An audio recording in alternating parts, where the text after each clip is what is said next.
In today's Coach's Corner, I'm joined by one of our favourite coaches on the GolfZone, Bruce Green. Welcome to the show. Thank you, Sam. Nice to be here. Great. Now, we're going to talk about something which I think perplexes a lot of golfers, and that's how to play out of different textures of sand. Of course, Royal, where we are today, is known for its very firm, compact bunkers, but we've created we've raked up a bit of a fluffier lie here. Now, how should people go about playing the fluffy lie out of softer sand, Bruce? Sure, Sam. Well, one of the problems with fluffy sand is that the golfer tends to get underneath it. There's no base underneath there. So if you're hitting down in your normal bunker method, then the club head will bury itself right down in the sand and you'll get stuck. The ball won't get out. And then you get a little spooked, you get another one, and then you try and lift it out, coming up with the sharp blade, and you'll hit it into the face or over the back. So what we suggest is that you turn the club face in a little, so that you just slightly turn in, and you feel like you're actually digging the ball out of the bunker. So the ball's played about centre, the blade very square, even slightly turned in, and lift it out. As you can see, we've lifted the ball out of the bunker. Well, that certainly came out nicely there. It's almost gone in, actually. Bruce, very interestingly, I think most people have been taught, in the past to open the club a lot when the sand's soft and fluffy, but you're suggesting the opposite. Absolutely. The open club face will just slide through the sand underneath the ball, and more often than not, virtually miss the ball.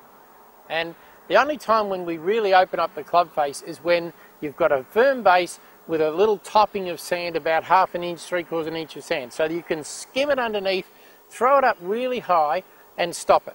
Now, if you have to get the height out of a bunker, then you open that blade up a lot. But if you don't have to get the height, keep it squared up, and then you can just dig the ball out, as we did. A lot safer. If we move across a little bit behind you there, we've got more of a standard kind of lie. Sure. Standard texture. This would be what we'd have as a normal lie at Royal Melbourne, where we play the ball off the front foot, keep the weight on the left side. Keep in mind this sharp edge, which I think is so important in bunker shots, all bunker shots, to know what you're doing with that edge and where it's going.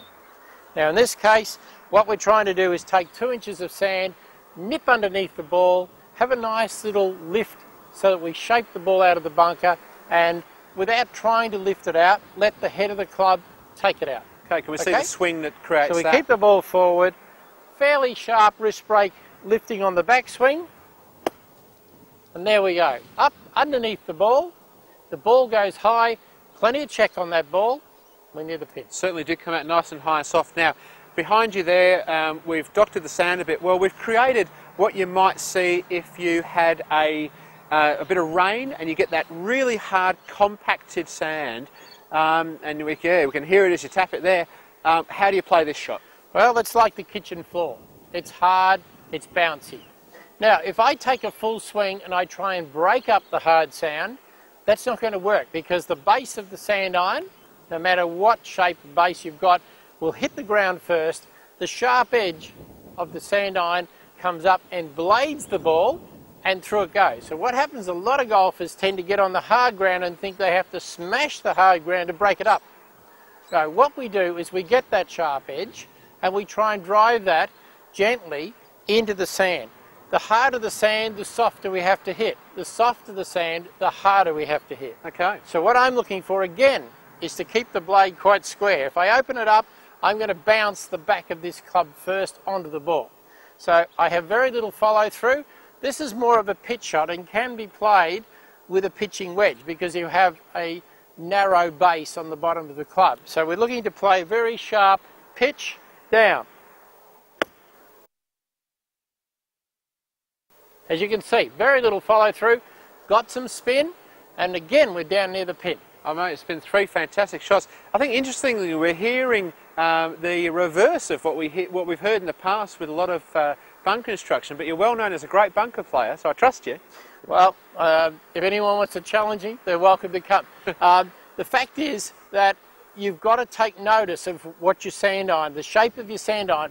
Nowadays, the modern day sand iron, there are sand irons like this Titleist one here, like the Cleveland, that are made specifically for this shot. In the old days, they made a sand iron that graded with the set, and therefore you had to do a lot of manufacturing with that club to play certain shots. These clubs nowadays are made to make the game easier.